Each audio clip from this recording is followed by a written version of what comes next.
नमस्कार। माजी मुख्यमंत्री स्वर्गीय सुधाकरराव नाईक यांनी पाणी अडवा पाणी जिरवाचा संदेश देत राज्यात जलसंधारणाची मोठी चळवळ उभी केली।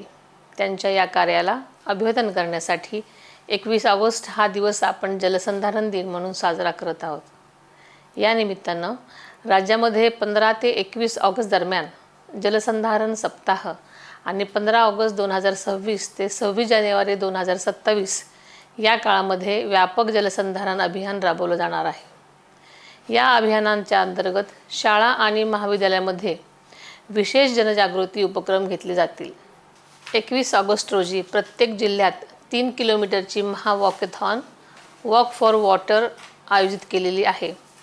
युवकांसाठी 15 ते 19 ऑगस्ट दरम्यान माती आणि जलसंधारण या विषयांवर आकर्षक बक्षिसांची रील स्पर्धा देखील आयोजित करण्यात आली आहे।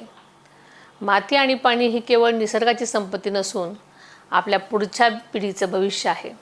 म्हणूनच माती वाचवा, पाणी जपा, सुरक्षित भविष्य घडवा या ध्येयाने ही मोहीम केवळ शासनाचीच न राहता आपल्या सर्वांची लोकचळवळ बनवूया।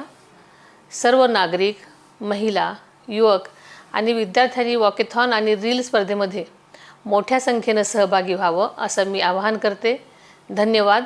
जय हिंद, जय महाराष्ट्र।